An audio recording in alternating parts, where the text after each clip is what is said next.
Lay it down. Whatever you carried today, lay it down now. The porch light is on. Supper is done. And there is nothing left that needs your hands tonight. Somewhere in the pages of an old, familiar book, there is a shepherd who left 99 safe in the fold and went out alone into the dark, looking for one, looking for you. He found what he went looking for. He always does, and he is carrying you now, across his shoulders, home. If this place brings you rest, take a moment to subscribe so you can find your way back tomorrow night. Now, let your body settle into where you are. Let your shoulders drop. Let your hands open. Breathe in slowly and breathe out long. Let us pray together. Heavenly Father, we come before Thee now as the night grows still and the world outside grows quiet. Lord, tonight we remember a story Thy Son told, a story about a shepherd who had 100 sheep, and when one was missing, he did not wait. He did not weigh the cost. He simply went. Father, there are nights when we feel like that one, wandered far from where we meant to be, tired in ways we cannot name, unsure of the path back. But Thy word tells us that He leaves the 99, that He searches until He finds, that He does not come back empty. Tonight, Lord, let every soul listening feel the weight of that truth, not the weight of being lost, but the weight of being found, the solid, tender weight of arms that will not let go. We thank Thee, Father, for a Savior who seeks, who stoops, who lifts, who carries. Watch over every heart in this room tonight, over those who are weary, over those who are lonely, over those who have not told a soul how heavy the load has been. Let them sleep tonight in the knowledge that they are not forgotten, not one of them. In the name of Jesus Christ, Amen. There is a hillside somewhere in Judea, not far from Jerusalem, not far from the smell of sheep and dry grass and the end of a long day. And on that hillside, a man sits alone, watching. He has been watching all day. He knows each one by name. He knows the one that limps slightly on the left, the one that always strays toward the eastern ridge, the one that stays close, never wandering far from his heel. He counts them the way some men count their children before sleep, not because he has to, because he cannot help it, because each one matters. This is the image Jesus chose. When He wanted to say something true about God, He did not choose a king on a throne. He did not choose a judge with a scale. He chose a shepherd, sitting on a hillside, counting. The crowd that day was not made up of the righteous. The scribes and the Pharisees had noticed. They murmured among themselves, "This man receiveth sinners, and eateth with them." They meant it as an accusation. Jesus received it as a description. Yes, that is exactly what He does. He sits with the ones the others will not sit with. He eats with the ones the others have turned away. He counts among His own the ones the world has stopped counting. And then He tells them a story, not to argue, not to defend Himself, just a story about a shepherd and one missing sheep. What man of you, having 100 sheep, if he lose one of them, doth not leave the 99 in the wilderness, and go after that which is lost, until he find it, until he find it? Those 3 words carry everything. There is no version of this story where the shepherd comes home empty. There is no version where he shrugs and says, 99 is enough. He goes, and he keeps going until that word belongs to you tonight, until he find it, until he find you.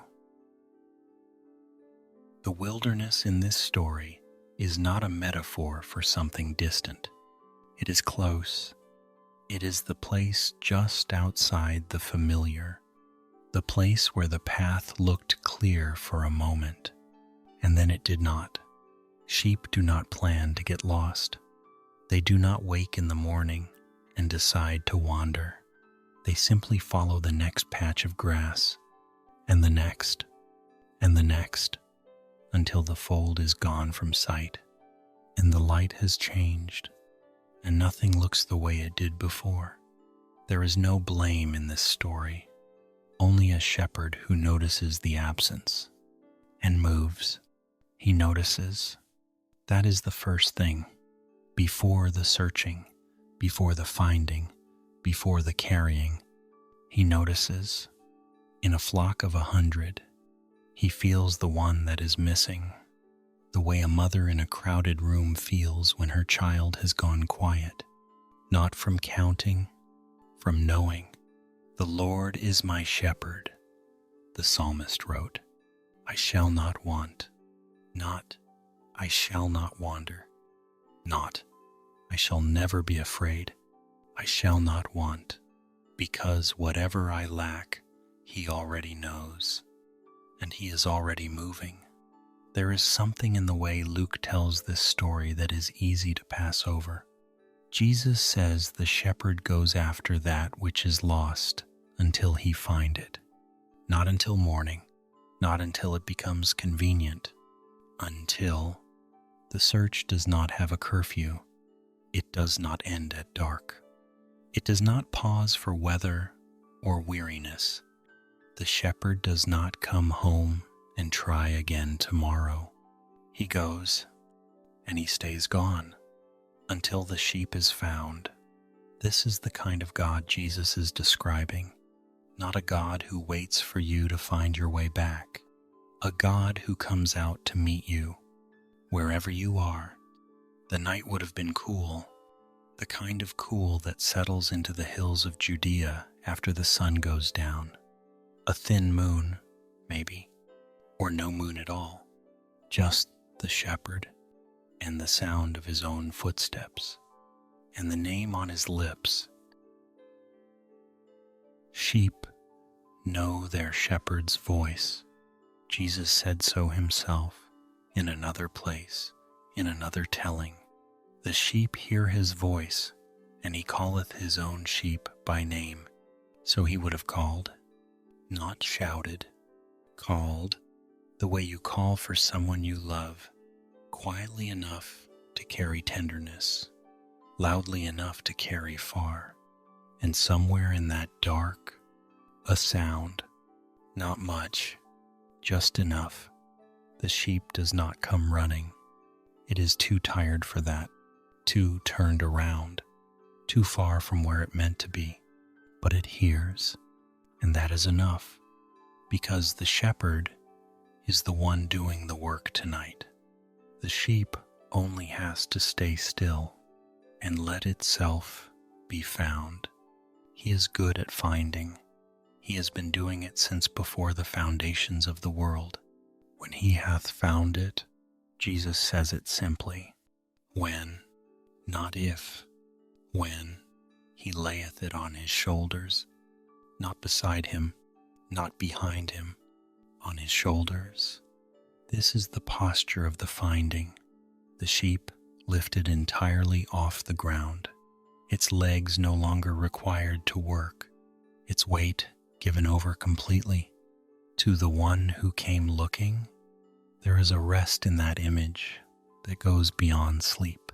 It is the rest of something finally, fully held.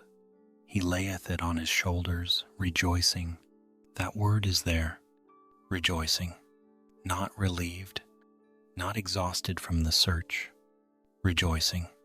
The finding does not feel like an obligation fulfilled. It feels like a celebration beginning. The shepherd is happy, not in a quiet, private way, in a way way that has to be shared. And when he cometh home, he calleth together his friends and neighbors, saying unto them, Rejoice with me, for I have found my sheep which was lost. He cannot keep it to himself. He comes through the door, and the first thing he does is call for company. Come and be glad with me. Something that was gone is here again. Something that was lost has been found. There is no scolding in this homecoming, no lecture about wandering, no long accounting of the trouble caused. Just come, rejoice with me. The psalmist knew something about this kind of return. He maketh me to lie down in green pastures. He leadeth me beside the still waters. He restoreth my soul. He restoreth. That word in the Hebrew carries the sense of bringing back, of returning something to where it belongs. The soul that has wandered, brought back. The soul that has been far, set down in green pastures, as if it had never left. This is what restoration looks like in the hands of a shepherd, not a reprimand, a pasture, not a punishment, still water. There are names in the Psalms that belong to tonight. The Lord is my shepherd, not the shepherd of the worthy, not the shepherd of the ones who stayed close. My shepherd. David wrote those words. A man who knew what it was to wander, who knew what it was to be far from where he should have been, and who knew, in the end, what it felt like to be carried back. He did not write, The Lord is my judge. He did not write, The Lord is my creditor. He wrote, The Lord is my shepherd, because that is the word that fit what he had lived. Yea, though I walk through the valley, David wrote it with the easy confidence of someone who had already been through, not someone imagining the danger, someone remembering the carrying. Though I walk through the valley of the shadow of death, I will fear no evil.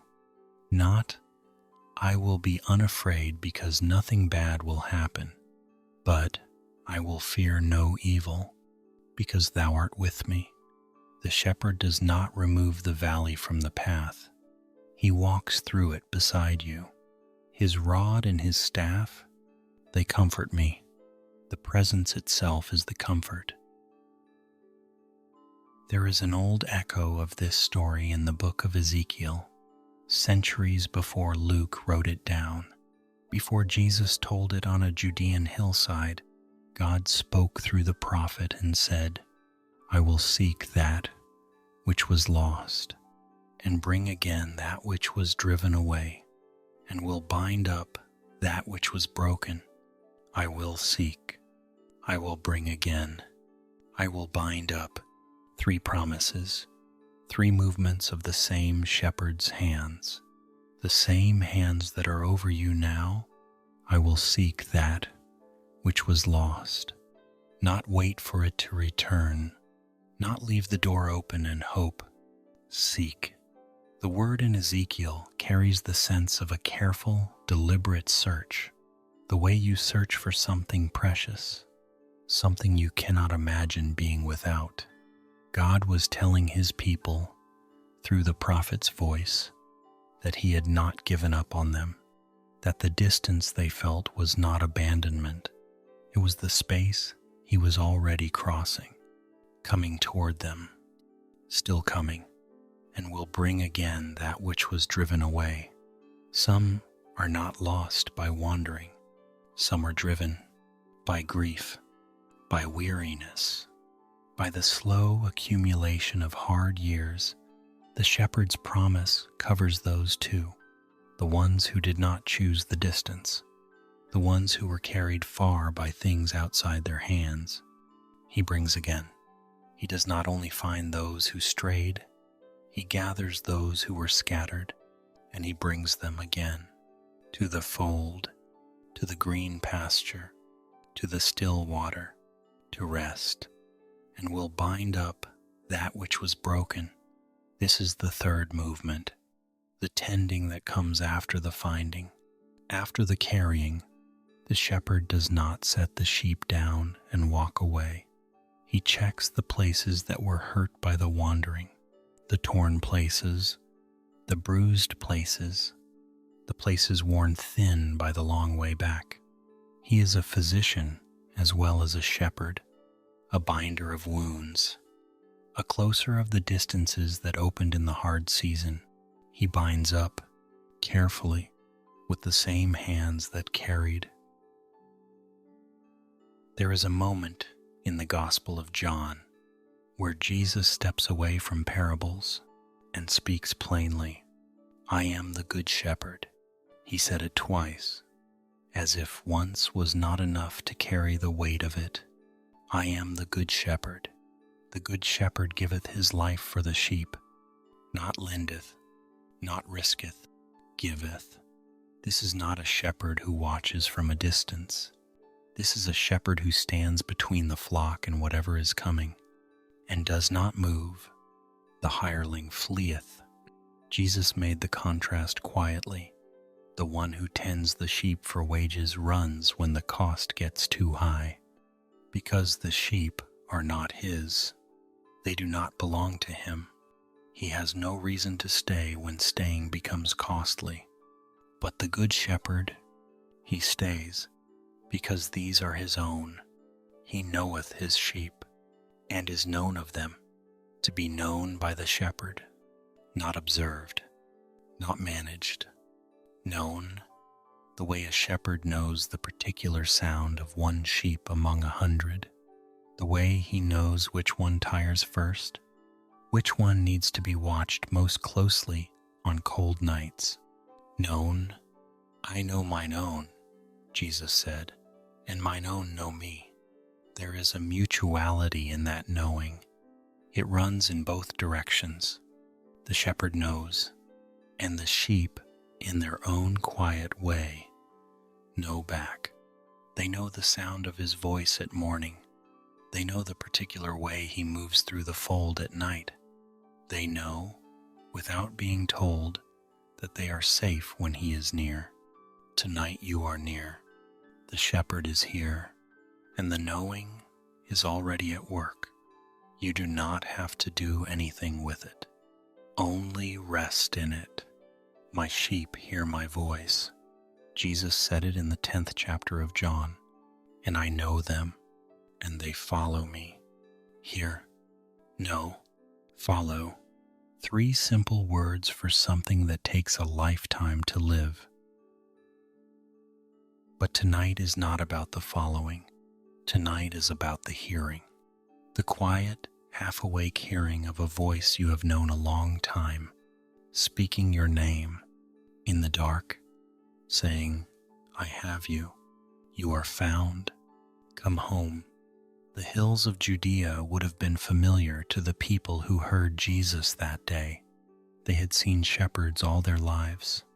They knew what the work looked like. The early rising, the long, slow movement across dry ground, the watchfulness that never fully rested. So when Jesus said, What man of you, having 100 sheep, they did not have to imagine. They had seen it. They had watched shepherds come home at the end of a day, counting as they came through the gate, and they knew, everyone in that crowd knew, that a good shepherd does not stop counting, not until everyone is home. Isaiah saw this too. Centuries before the hillside in Judea, he shall feed his flock like a shepherd. He shall gather the lambs with his arm, and carry them in his bosom, and shall gently lead those that are with young. Gather with his arm, carry in his bosom, gently lead. Isaiah was writing about God, about the way God moves toward his people, not with power alone, but with arms that gather, with a chest broad enough to carry what is weary, with a gentleness reserved for the ones who cannot move quickly. He shall gather the lambs with his arm. The arm is specific, not a distant wave, not a pointed direction. An arm that reaches, that wraps around, that brings close. There is a warmth in that image that belongs to tonight, the warmth of being gathered in, not pushed, not driven, gathered, the way you gather something small and precious, something you are afraid of dropping, something you want to keep safe against your chest. This is how Isaiah saw it. This is how it is. And shall gently lead those that are with young, gently, because some in the flock are carrying more than others. Some are slower, not from disobedience, but from the weight of what they bear. The shepherd knows the difference. He does not set the same pace for all. He looks at what each one is carrying, and he leads accordingly, gently, at the pace the weakest can manage. If tonight you are one of the ones moving slowly, if the weight has been heavier than anyone knows, the shepherd sees, and he is already adjusting his pace. To yours, there is a psalm that belongs to the ones who have cried out in the night. Psalm 77. I cried unto God with my voice, even unto God with my voice, and he gave ear unto me. In the night mine hand was stretched out, and ceased not. My soul refused to be comforted. The psalmist is not pretending it has been easy. He is not offering a tidy resolution. He is simply saying what is true. There have been nights when comfort would not come, when the hand stretched out and kept stretching, when sleep itself felt far away.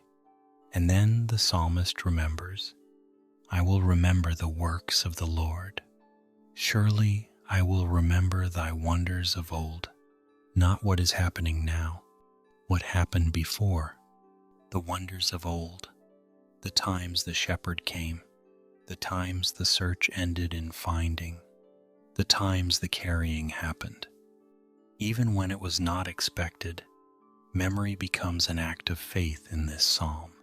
The remembering pulls the present moment into a longer story, a story that has always bent, in the end, toward home. Thy way, O God, is in the sanctuary. Who is so great a God as our God? Thou art the God that doest wonders. The psalmist moves from the crying in the night to the declaring of what God has done, not because the night is over, but because the shepherd has always come, and that knowing is enough to rest in. The way, O God, is in the sanctuary, in the holy place, in the quiet place, in the place set apart for meeting him. Tonight, this is that place, this hour, this stillness. This is the sanctuary, and the shepherd is here. There is a promise tucked inside the 10th chapter of John, one that the shepherd speaks quietly, as if it were not so extraordinary a thing to say. Neither shall any man pluck them out of my hand. He says it plainly. No drama in the saying of it, no elaboration, just the hand and the certainty of what it holds. My Father, which gave them me, is greater than all, and no man is able to pluck them out of my Father's hand. Two hands, the Son's, the Father's, and between them nothing is lost, nothing is taken, nothing slips through. You are in those hands tonight. You have been there longer than you know. The fold in ancient Judea was not always a building. Sometimes it was a low wall of stones, piled up across centuries by shepherds who came before, a rough enclosure in the hillside, open to the sky. At night the shepherd would lie down across the opening, his own body the door. Nothing could enter or leave without passing over him. He was the gate, and he chose that position, not because he was told to, because the flock was his, and he would rather be the door than leave it open. Jesus said it directly. I am the door of the sheep. By me, if any man enter in, he shall be saved, and shall go in and out and find pasture. Go in and find shelter. Go out and find pasture. The door swings both ways, always toward something the sheep needs, always tended by the same hands. The pasture in the morning, the fold in the evening, the shepherd moving between them, his shadow long across the dry grass at the end of the day. There is a rhythm to the shepherd's life that mirrors the rhythm of rest. Out in the light, back in the dark, out to feed, back to sleep. The flock does not decide when, the shepherd knows when. He reads the sky, he reads the land, he reads the weariness and the movement of the sheep, and he turns them toward home. Tonight he has turned you toward home. The light is fading outside. The fold is waiting, and the shepherd is already at the door, his arm across the threshold, keeping watch while you sleep. There is an older story beneath the story of the lost sheep, one that runs through the whole of Scripture like a river running underground. The story of God going after his own. In the garden, after the fall, God came walking. Adam, where art thou? Not because he did not know, but because the going after is what love does. It calls out, it moves toward, it does not wait in silence for the wanderer to find his way back. God called to Adam in the cool of the day, and he has been calling ever since, through the prophets, through the Psalms, through the parables of a carpenter from Nazareth who sat on hillsides and told stories about shepherds. Every call, a version of the same question. Where are you? I am coming. I will find you. Elijah knew something about this. He sat under a juniper tree in the wilderness and said he had had enough. He was tired in the way that goes past the body, tired in the way that makes a man lie down and ask God to let him sleep. And God let him sleep. That was the first thing. Not a rebuke, not a command to rise and keep going. Rest first. And then an angel touching him gently on the shoulder. Arise and eat. The journey is too great for thee. Arise and eat. There was bread, baked on coals, a cruse of water, enough for the road ahead. God did not scold the tired prophet. He fed him.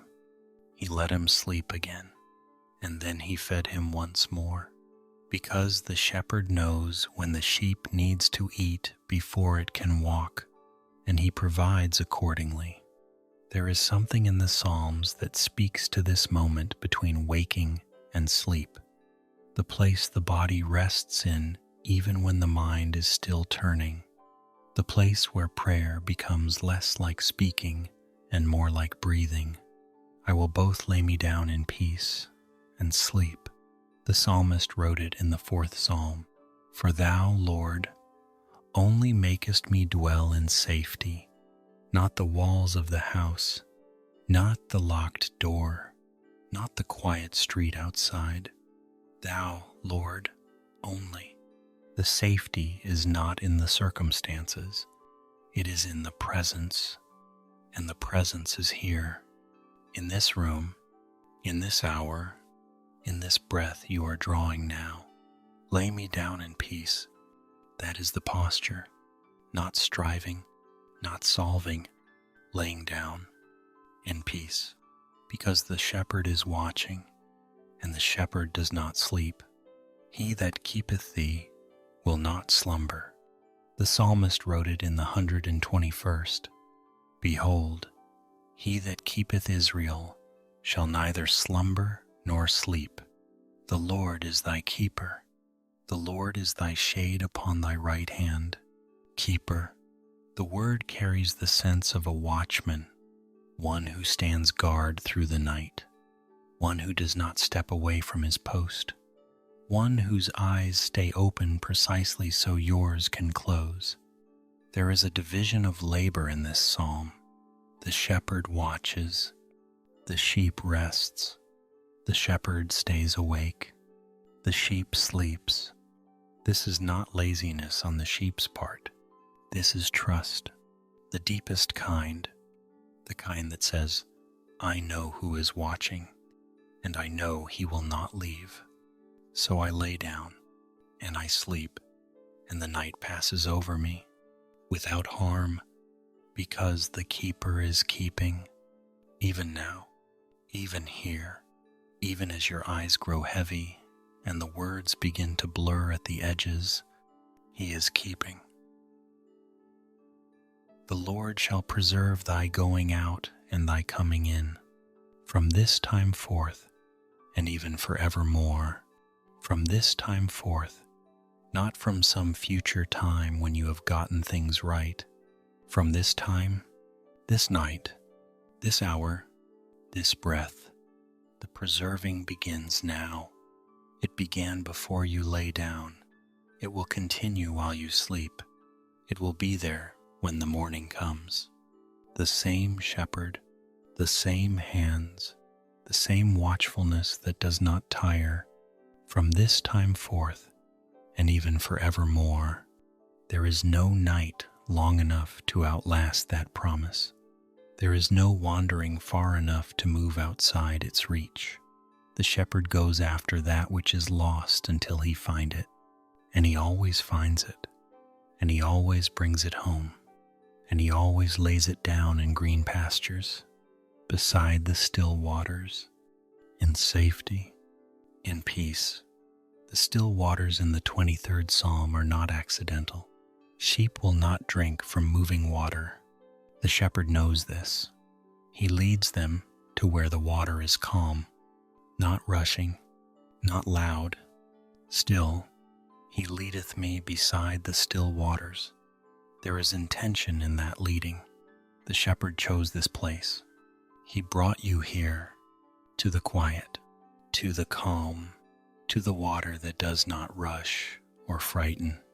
Tonight is those still waters, this quiet room, this softened light, this voice, low and unhurried, moving through the familiar pages of the oldest book you have ever loved. He brought you here. He leadeth, past tense in the psalm, already done. The leading has already happened. You are already beside the waters. You are already in the place he chose for you tonight. Rest in it. Let the water be still. Let the night be what he made it. A place of restoration, a place of carrying, a place where the shepherd lays his own down and watches over them until the morning comes. Surely goodness and mercy shall follow me. David wrote it at the end of the psalm, after the valley, after the still waters, after the table prepared in the presence of enemies. Surely, not maybe, not I hope, surely, the confidence of someone who has already been through the dark valley and come out the other side, still held, still shepherded, still carried by the same arms that went out to find him. Goodness and mercy shall follow me. The Hebrew word for follow carries the weight of pursuit, not a gentle trailing behind, an active following, a keeping up, the way the shepherd follows the flock to make sure none fall behind. Goodness following, mercy following, both of them pressing close behind you, even tonight, even in the dark, even in the not knowing of what tomorrow holds.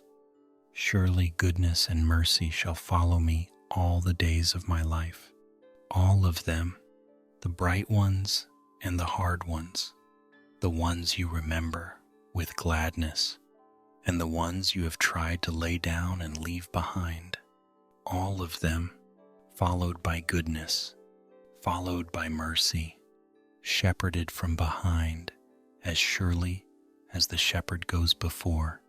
And I will dwell in the house of the Lord forever.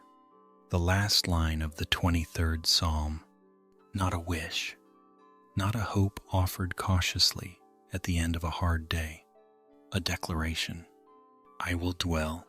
The house of the Lord is not only the temple in Jerusalem. It is not only the church at the end of a familiar road. It is wherever He is. And He is here. He is in this room tonight, in the quiet that has settled over everything, in the breath that rises and falls without your having to think about it. He is here, and so you are already dwelling, already in the house, already home. The shepherd brought you here. He always brings His own home. This is what He does. This is what He has always done. From the garden to the wilderness to the hillsides of Galilee, He goes out, He finds, He carries, He brings home, and when His own are home, He stays. He does not leave to tend other business. He stays. Tonight He stays. The door is closed against the night. The fold is full, and the shepherd is seated at the threshold, watching, not anxious, not weary, just present, the way love is present when it has nowhere else it would rather be. There is a moment in the Gospel of John, after the resurrection, when Jesus appears to His disciples in a locked room. They had closed the doors for fear, and He came and stood in the midst of them. Peace be unto you. Those were the first words He said. Not, where were you when they took me? Not, why did you run? Peace be unto you. The shepherd did not return from the darkest night in all of history and lead with accusation. He led with peace. He always leads with peace. That is the voice you know. That is the voice at the door of this night. Not a voice that tallies the wanderings, not a voice that counts the times the path was lost. A voice that says, peace, be still. You are found. You are home. I am here. Peace be unto you. Let those words settle into the room now, into the pillow beneath your head, into the hands resting open at your sides, into the breath that is growing slower and slower and quieter. Peace. He is here, and it is well. Peter knew what it was to be carried back. He had walked on water and begun to sink. He had warmed himself by a fire in the courtyard and denied the shepherd 3 times. He had run from the garden. He had hidden behind a locked door. And still the shepherd came back for him. On the shore of the Sea of Tiberias, in the early morning, a fire of coals, fish laid on it, bread. Jesus stood on the shore and called out across the water, "Children, have ye any meat?" Not an accusation, a question asked by someone who already knew the answer and who already had breakfast waiting. The shepherd had gone ahead of them to the shore. He had built the fire. He had laid the fish. He had the bread ready. Before they even recognized who was standing there, before Peter had time to feel the weight of all he had done, the shepherd was already providing, already preparing, already caring for the ones he had come back to find. "Lovest thou me?"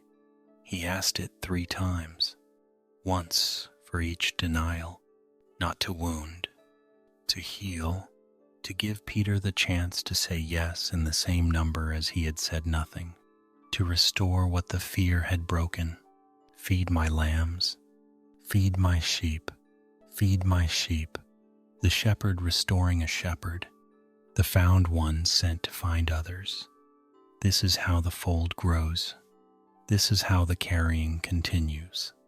The Sea of Tiberias in the early morning would have been still, the kind of still that belongs to water just before the light reaches it fully. A gray-blue calm, the smell of fish and wet rope and the dying fire on the shore. And Jesus there, standing in the ordinary of it, not in a temple, not on a mountain, on a beach, with a fire and food, waiting for tired men who had fished all night and caught nothing. He meets his own where they are, not where they think they should be, not in the elevated places they imagine worthy of his presence, on the shore, in the kitchen, in the rocking chair at the end of a long day, in the quiet room where the lamp is low and the book is open and the body is finally still.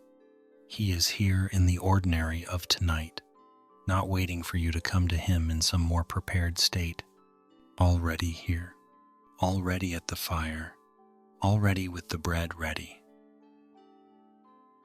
There is a hymn that has been sung in wooden churches and stone cathedrals and small clapboard meeting houses across 100 years of American Sunday mornings. Abide with me. Fast falls the eventide. The darkness deepens. Lord, with me abide. It is an evening hymn, written by a man who knew he was dying. Henry Francis Lyte wrote it on the last Sunday he ever preached, and what he asked was the simplest thing a person can ask. Stay, abide with me. When other helpers fail and comforts flee, help of the helpless, oh, abide with me. The shepherd abides. That is his nature. He does not visit and leave. He does not come for the crisis and depart when the danger passes. He abides. He stays in the fold through the night. He is there when the eyes open, in the dark, at 3 a.m. He is there when the worry comes before the light. He is there at the first gray edge of dawn, still watching, still present, still keeping. Abide with me. He already has. He already does. He always will. The Psalms are full of night, more than we sometimes notice. Night is when the psalmists do their deepest praying, their most honest crying out, their most ancient remembering. When I remember thee upon my bed, David wrote it in the 63rd Psalm, and meditate on thee in the night watches. The night watches, those were the shifts the watchmen kept on the walls of ancient cities. First watch, second watch, third watch. Someone awake at every hour. Someone whose eyes were open when everyone else was sleeping. David lay on his bed and thought of God through each of those watches, not with dread, with the particular intimacy that only comes in the night, when the daylight business is done, when the voices have gone quiet, when there is nothing left between the soul and its shepherd. Because thy loving kindness is better than life, my lips shall praise thee. He wrote that in the same psalm. At night, in the dark, with nothing but memory and faith and the old words, thy loving kindness is better than life. Let that be the last thought before sleep tonight, not what was left undone, not what tomorrow might bring.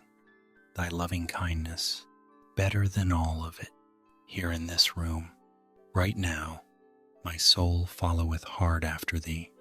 David wrote it just a few verses later in that same 63rd Psalm. Thy right hand upholdeth me, the right hand, the same hand that will not let anyone pluck the sheep out, the hand that upholds, that steadies, that catches what begins to fall, that lifts what cannot rise on its own.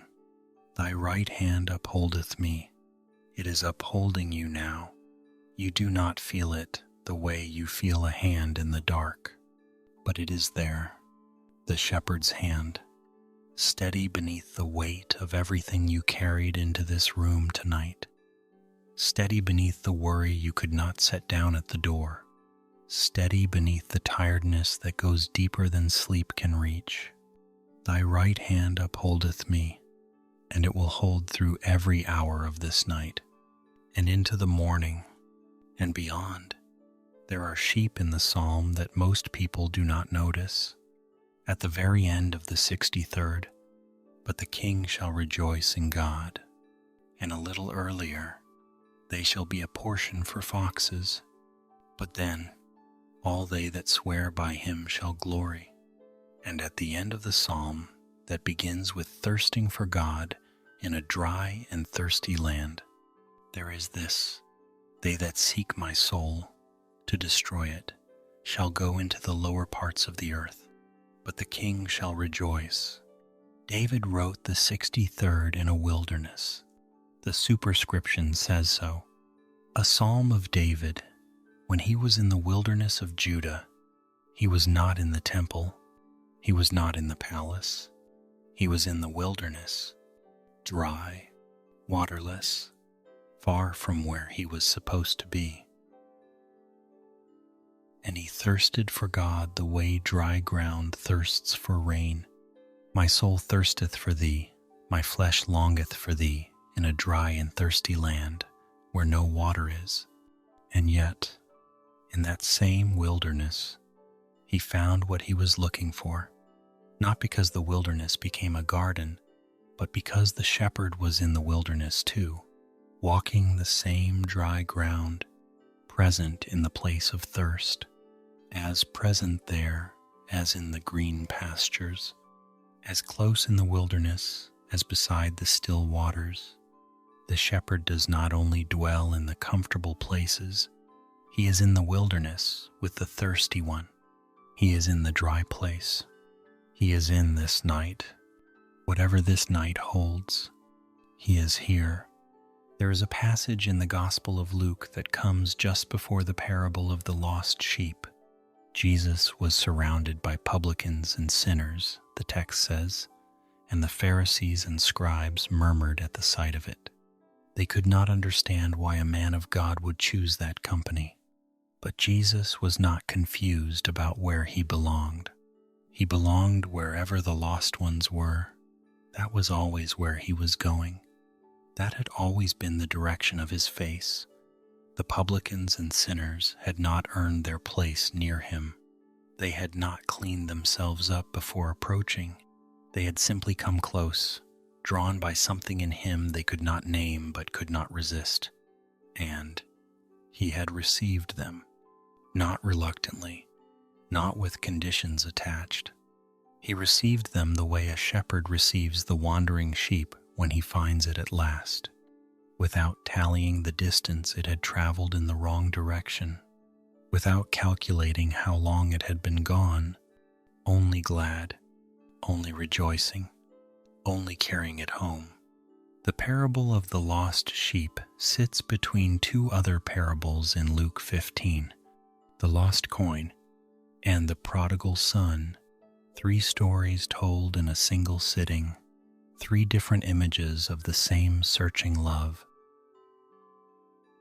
In the first, the shepherd leaves the 99 and goes after the one. In the second, a woman lights a candle and sweeps the whole house, seeking diligently until she find the lost coin.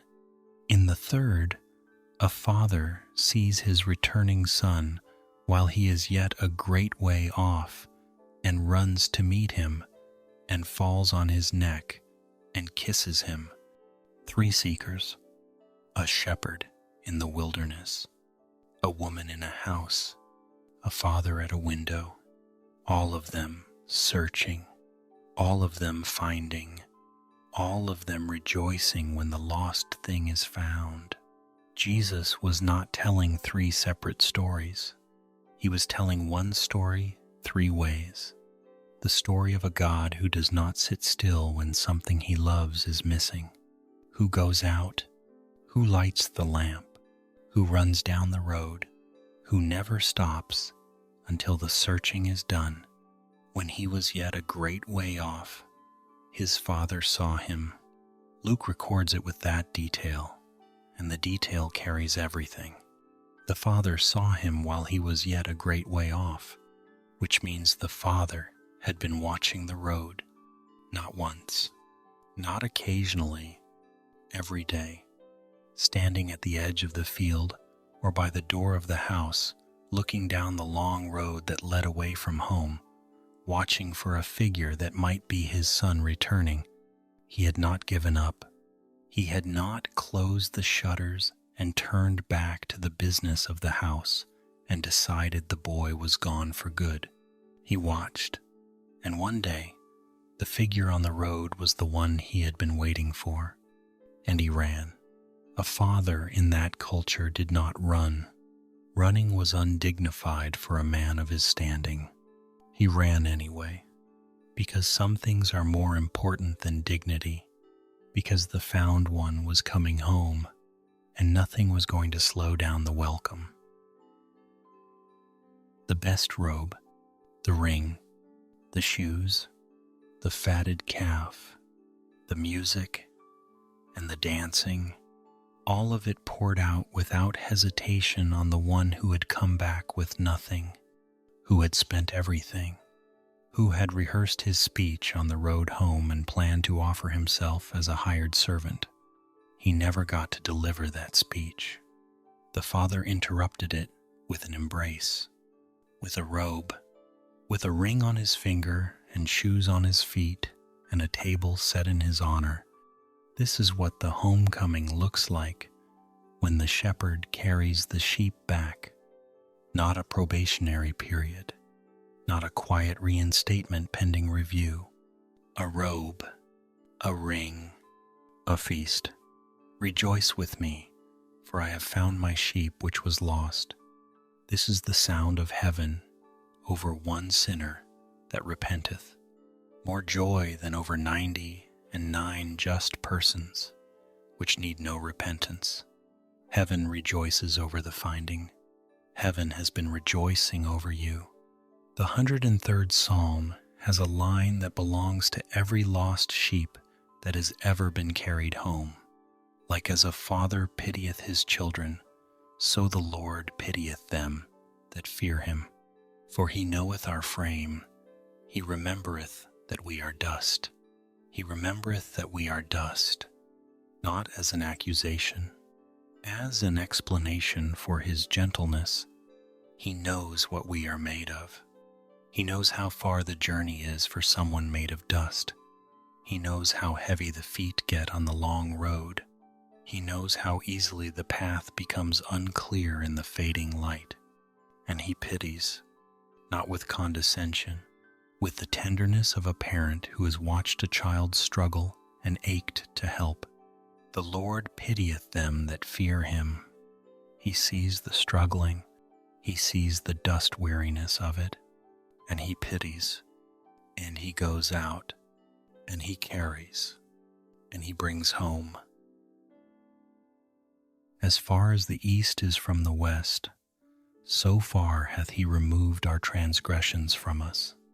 The psalmist writes it in the same breath as the dust, the frailty acknowledged, and then the distance named, east from west, not north from south, where you could eventually circle back and meet yourself. East from west, a distance that has no closing point, a separation that does not diminish as you travel. The further east you go, the further west remains. He removed them that far. Whatever was carried into this night, whatever the weight that settled on the chest when the room went quiet and the daylight business could no longer drown it out, He has removed it as far as the east is from the west.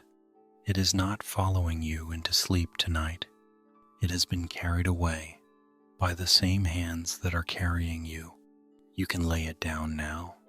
You can let the night be only the night, quiet, safe, held, the shepherd watching, the transgressions gone, the sheep home. The night sky over Judea was different from the night sky most people know now. No electric light for miles, no glow on the horizon from a distant city, just the stars, thousands of them, thick across the dark like grain scattered on a threshing floor. The shepherd lying in the door of the fold would have seen that sky every night of his working life. He would have known it the way a man knows the face of someone he loves. Every star in its place, every constellation rising and setting in its season, the steady, unhurried turning of a sky that had been turning since before anyone could remember. He telleth the number of the stars, he calleth them all by their names. The psalmist wrote it in the 147th. The same God who numbers the stars calls each one by name, and the same God who calls the stars by name calls you by yours. He calleth his own sheep by name. That is what Jesus said of the Good Shepherd. Your name is known. Your name has always been known, long before you knew his, long before you found your way to this room and this night and these words. He knew your name, and he has been calling it in one way or another all along. The stars do not answer when he calls their names. They simply shine. They simply hold their place in the sky. They do what they were made to do in the place they were made to do it. And that is enough. That is the fullness of what they were created for. Tonight, you do not have to be more than what you are. You do not have to have answers. You do not have to have it figured out. You do not have to present yourself in any particular state before he will receive you. The shepherd does not require the sheep to have found its own way back. He goes after it. He finds it where it is. He lifts it up and he carries it all the way home. You only have to be still. You only have to let the carrying happen. The shepherd knows the way. He has made it before. He will make it again. There is a word in the Hebrew scriptures that gets translated as shepherd, but carries more than our English word holds. Roe, the one who sees, the one who looks at the flock and truly sees each one, not as a collective, not as a number, as individual creatures, each with a name, each known by sight and sound and temperament and need. The Lord is my Roe, the Lord is my shepherd, the one who sees me fully, without flinching, without the discomfort that makes people look away from the harder parts of a person's story. He sees the wandering and does not look away. He sees the weariness and does not grow impatient. He sees the distance from home and does not wait for the sheep to close it on its own. He goes out, he sees, he finds, he carries. Tonight you are seen, not surveyed, not assessed, seen, the way the shepherd sees the one he has been looking for, with relief, with gladness, with the kind of recognition that says, there you are. I knew I would find you. Come, let me carry you the rest of the way.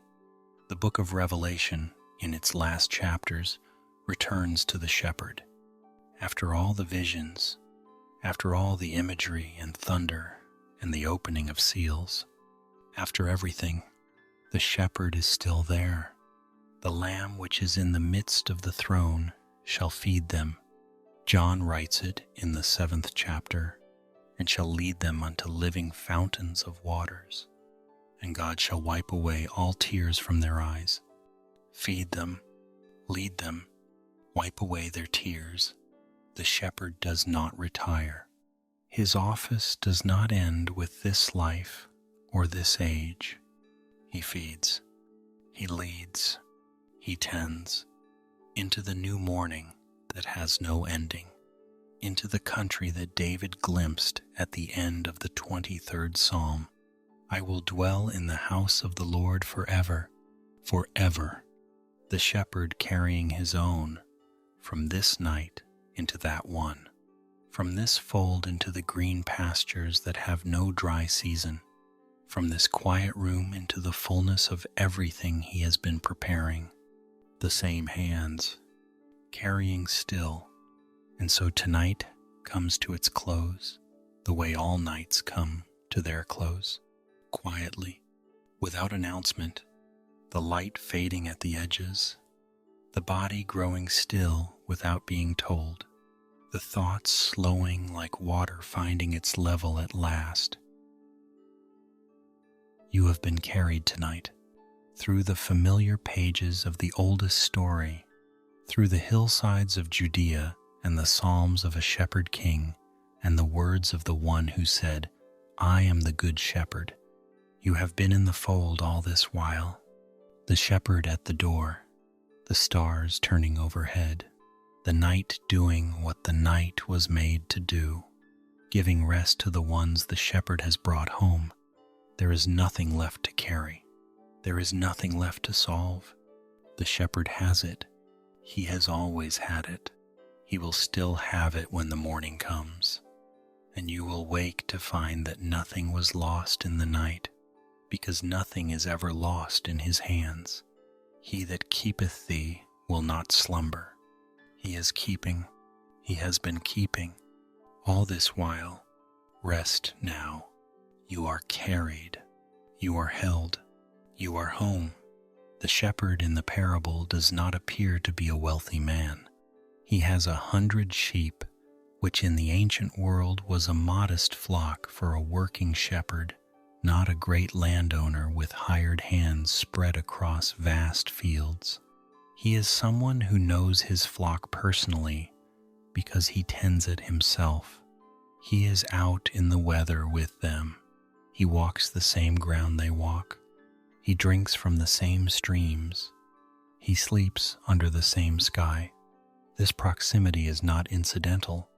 It is the whole point of the image Jesus chose. A shepherd who managed his flock from a distance would not notice the one missing sheep among the 99. He would not feel the absence the way this shepherd feels it. But a shepherd who has been present, who has been close, who knows each one by name and by the particular way it moves across the hillside at the end of a long day, that shepherd feels the absence immediately, before the counting is even done. Something is wrong. Someone is not here. And he goes. There is a tenderness in the word that Luke uses to describe what the shepherd does when he finds the sheep. He layeth it on his shoulders, not he leadeth it home, not he driveth it back. He layeth it on his shoulders. The sheep that has been lost is not required to walk the road back on its own strength. It has used up whatever strength it had in the wandering. The legs that carried it away from the fold are not the legs that will carry it home. The shepherd does that. He takes the whole weight of the animal across the back of his neck and his shoulders, the way shepherds in that part of the world had always done, the legs draped over each side, the sheep held firm and close against the warmth of his body. The sheep does not direct the journey home. It does not choose the path. It does not set the pace. It only rests. It only receives. It only lets itself be carried by someone who knows the way far better than it ever could. And that is enough. That is all that is required of the sheep tonight. To rest, to receive, to let itself be held. It is worth staying with that image a little longer. The shepherd carrying the sheep on his shoulders is not a dignified posture. It is not the posture of someone who is trying to appear composed or in control. The sheep is heavy. The road is long. The shepherd is leaning into the weight of it, adjusting with each step, keeping the animal balanced and secure while he moves through terrain that is not always level. And yet he is rejoicing. Luke says it plainly. He layeth it on his shoulders, rejoicing. The weight does not diminish the joy. The difficulty of the road does not reduce the gladness of the finding. He is happy. He is coming home with the one he went looking for, and no amount of exertion can take the joy out of that. There is something here for the ones who have felt like a burden, the ones who have wondered whether the trouble they caused was worth the care given in return, whether the wandering used up more grace than they deserved. The shepherd is rejoicing on the road home. Carrying you is not a burden to him. It is the completion of everything he went out to do. He is glad. He is not tired of the carrying. He is glad. The first epistle of Peter has a line that echoes the parable quietly. For ye were as sheep going astray, but are now returned unto the shepherd and bishop of your souls. The shepherd and bishop of your souls, two offices named together. The shepherd who tends and carries and seeks, and the bishop, the overseer, the one whose eyes are always on the flock. Returned unto, Peter writes it in the past tense for his readers. The returning has already happened.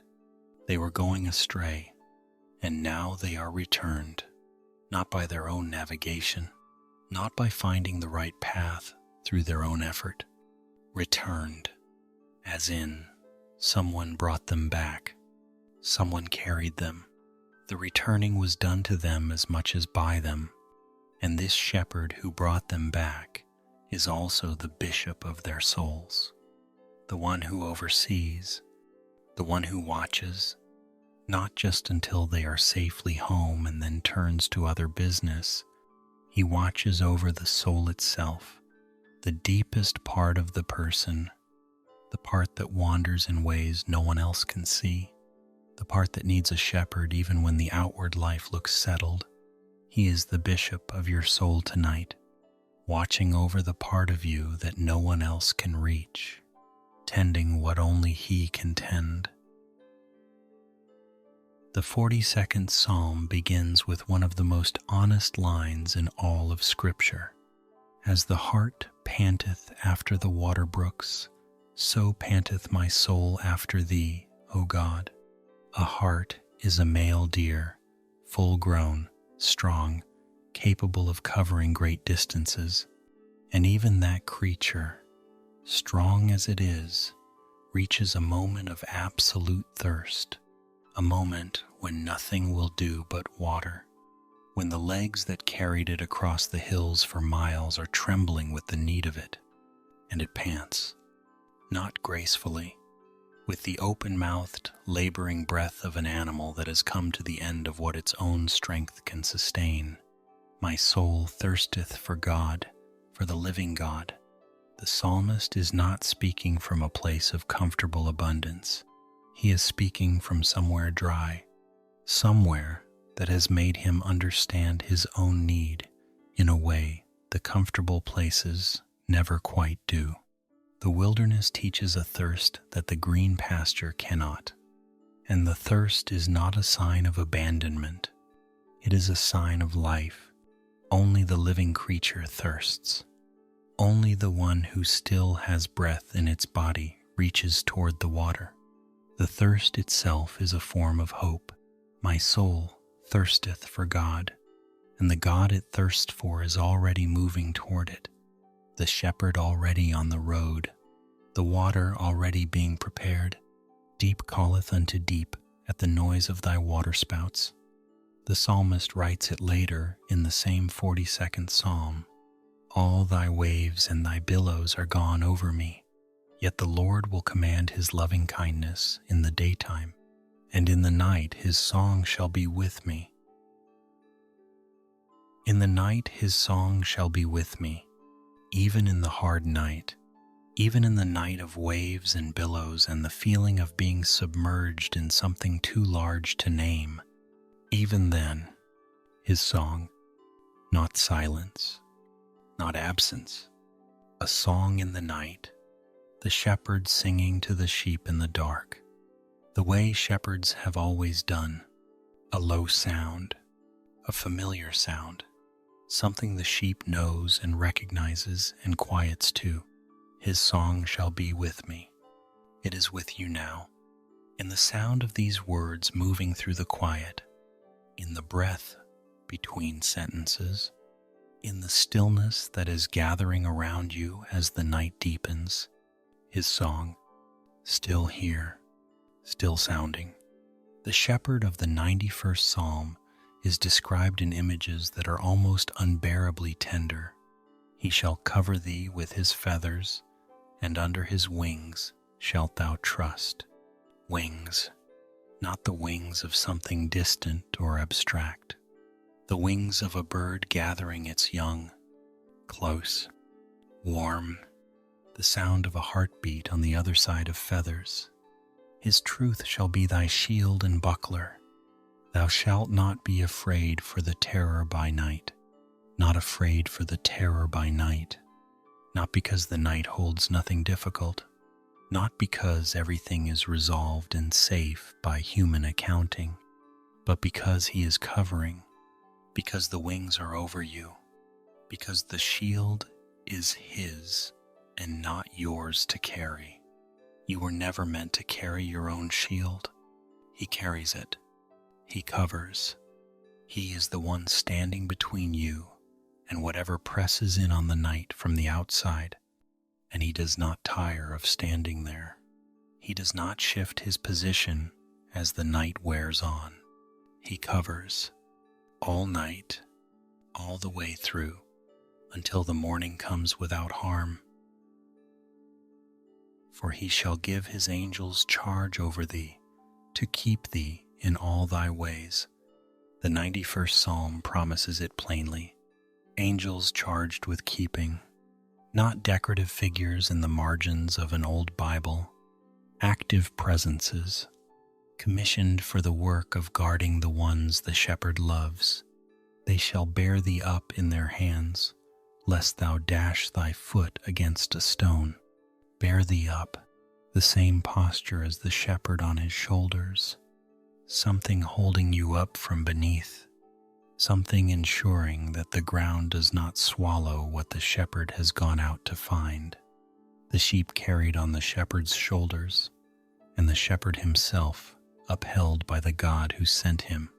A chain of carrying, all the way down to you, all the way up to the throne. You are not alone in this night. You have never been alone in any night. The keeping has always been happening, whether you felt it or not, whether you knew to look for it or not. The angels have been at their charge. The shepherd has been at his watching, and you have been held. The whole time, you have been held. There is a moment in the story of Jacob that belongs to this night. He was alone at a ford called Jabbok. Everything he owned was on the other side of the water.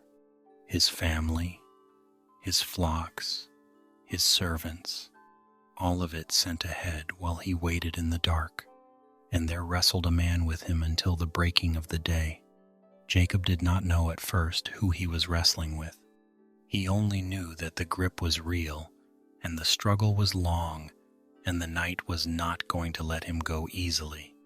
And when the man saw that he prevailed not against him, he touched the hollow of Jacob's thigh, and Jacob's thigh was out of joint as he wrestled with him.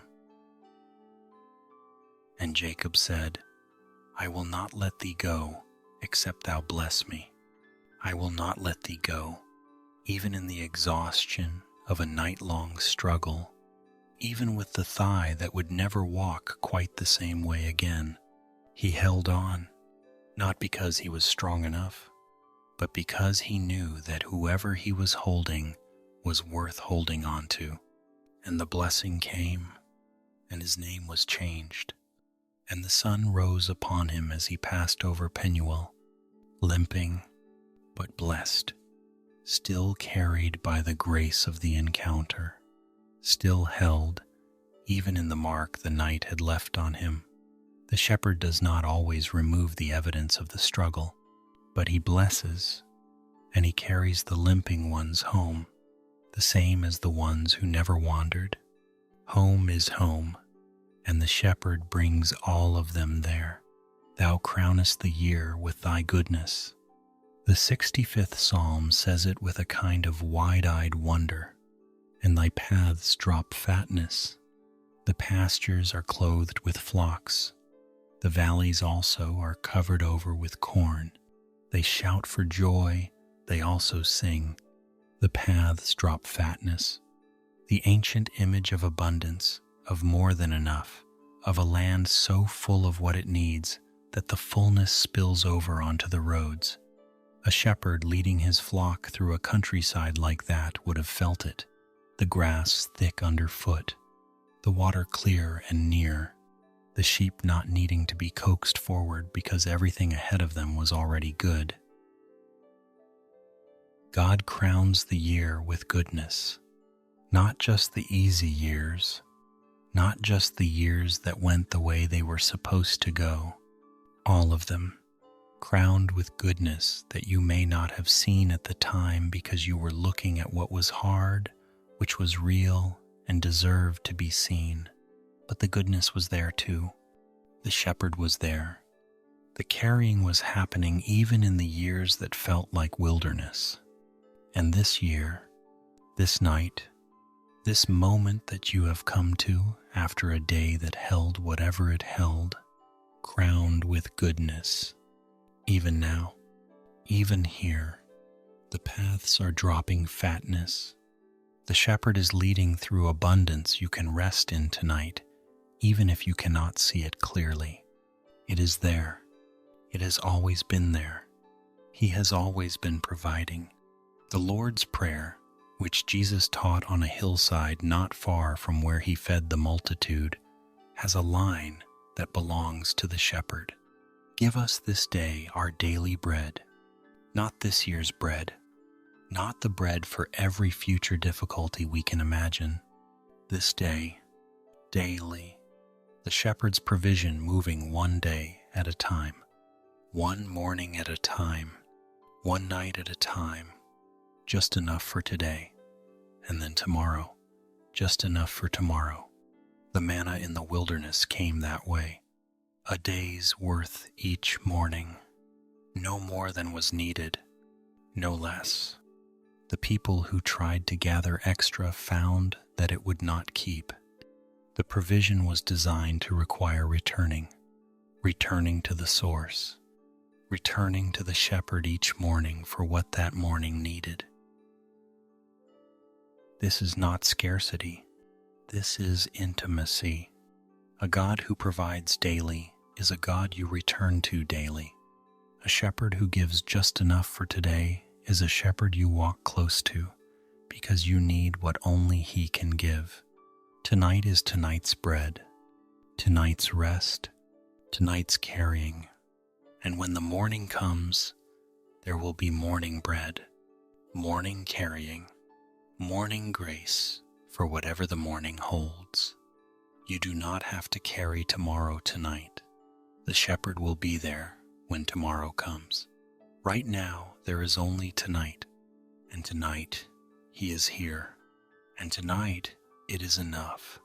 The sheep that has been found and carried home does not immediately understand what happened. It does not sit up on the shepherd's shoulders and compose a reflection on the experience of being lost and recovered. It only knows that it is no longer cold, no longer alone, no longer uncertain of the ground beneath its feet. It feels the warmth of the shepherd's neck. It hears the rhythm of breathing that is not its own. It rests into the motion of someone else's walking. And gradually, without deciding to, it stops being afraid. This is what rest feels like when it comes from the outside in, when it is given rather than achieved, when the shepherd does the carrying and the sheep only has to receive. You cannot manufacture this kind of rest by trying harder. You cannot think your way into it or will yourself to stillness. It comes when the carrying begins, and the carrying has already begun. It began before you lay down tonight. It began, if the truth is told, long before this evening. The shepherd has been carrying you longer than you know, through more than you remember, in ways that only eternity will fully reveal. Tonight is just the night you felt it clearly, the night you stopped long enough to notice the warmth of someone else's presence, holding the weight you thought you were holding alone. Rest in it. Let the carrying continue. You are not too heavy. You are not too far from home. You are already on the shepherd's shoulders, and he is already walking. The hill country of Judea slopes down toward the Jordan Valley in long, dry ridges, and then up again toward Jerusalem on the other side. It is beautiful country in its way, though not gentle. The stone is pale, and the soil is thin, and the sun is uncompromising in the long months of summer.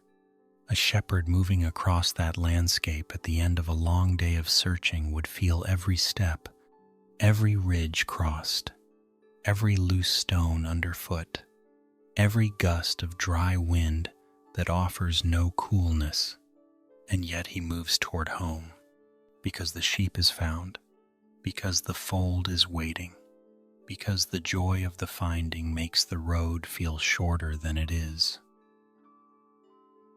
There are seasons of life that feel like that landscape, pale and thin and uncompromising, the soil not giving much, the sun not softening, the road home longer than you thought it would be.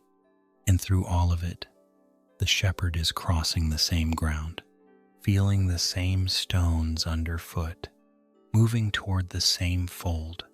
He does not ask you to find the path back on your own across that terrain. He comes to where you are. He puts you on his shoulders, and he carries you across it, step by step, ridge by ridge, all the way home. You only have to be still. You only have to let the journey happen. He knows the way across every kind of ground. He has walked it all before, and he will not set you down until you are safely home. The epistle to the Hebrews speaks of Jesus as the great shepherd of the sheep. Now the God of peace, that brought again from the dead our Lord Jesus, that great shepherd of the sheep, through the blood of the everlasting covenant, make you perfect in every good work to do his will. The great shepherd of the sheep, the one who was himself brought back from the place of death, so that his sheep would never have to remain there. He went into the deepest wilderness any shepherd has ever entered, and he came out. And because he came out, the fold is safe. And because he came out, the carrying continues.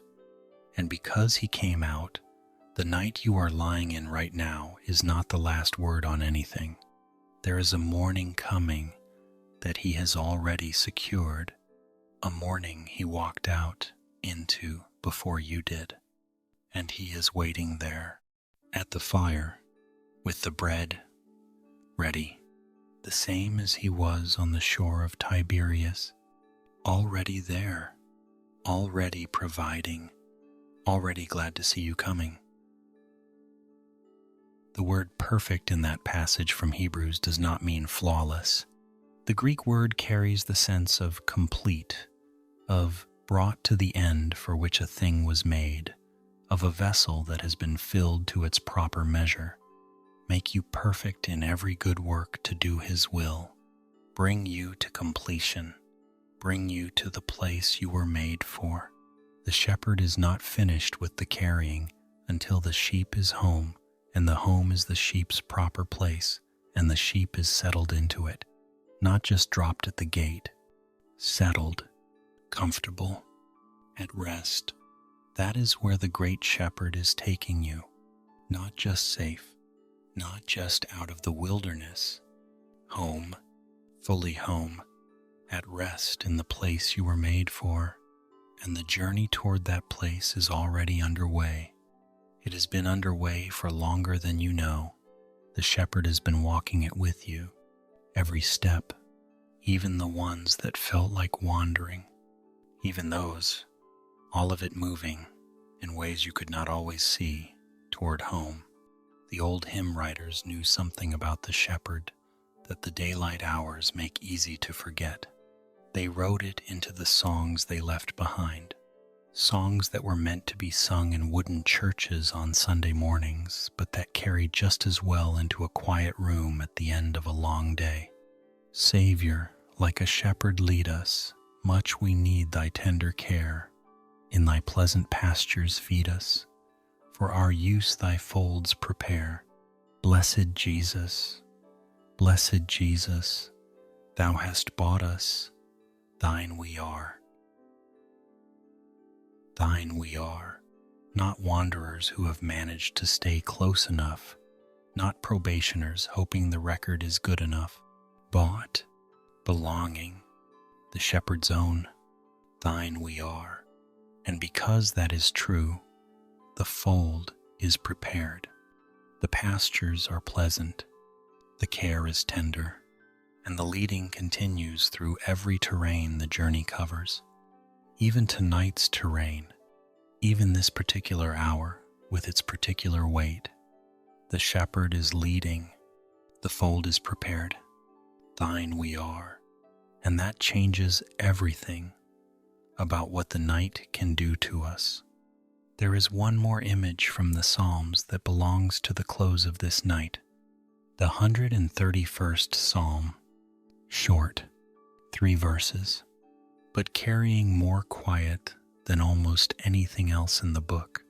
Lord, my heart is not haughty, nor mine eyes lofty, neither do I exercise myself in great matters or in things too high for me. Surely I have behaved and quieted myself as a child that is weaned of his mother. My soul is even as a weaned child. A weaned child resting against its mother is not hungry. It is not feeding. It is not reaching for anything. It is simply there, against the warmth of the one who has always been its source, resting, not because everything is resolved, not because the great matters have been settled, but because the child has learned that the mother's presence is enough. That being held is its own kind of answer to everything that cannot be answered tonight. My soul is even as a weaned child. This is the posture of the end of the night, not striving, not asking, not even praying in words, just resting against the shepherd. Just being still in the presence that has always been enough, just letting the holding be what it is, complete, sufficient, the whole of what tonight requires. Let Israel hope in the Lord. The psalmist ends with that, from henceforth and forever. Hope in the Lord, from this night forward, into all the nights that follow, into the morning that is already on its way. The shepherd is carrying, the fold is waiting, and there is nothing in all of this night that he has not already accounted for. Rest now, rest in the carrying, rest in the knowing that you are known and found and held. The great shepherd of the sheep is watching, and the night is safe in his hands. The night is quiet now, and you can rest. The shepherd is watching, the fold is closed, and there is nothing in this darkness that has not already been accounted for by the one who never sleeps. You were carried tonight through the old words, through the familiar pastures of a story that has always been yours, and you will be carried still, through every hour that remains between now and morning. The same hands, the same watchfulness, the same shepherd who went out looking and came home rejoicing. If this brought you peace tonight, leave a word in the comments below. Tell us where you are listening from, or share a prayer that is on your heart. This community prays for one another, and your words will be read by someone who understands. Sleep now. You are carried. You are found. You are home. Good night. God bless you.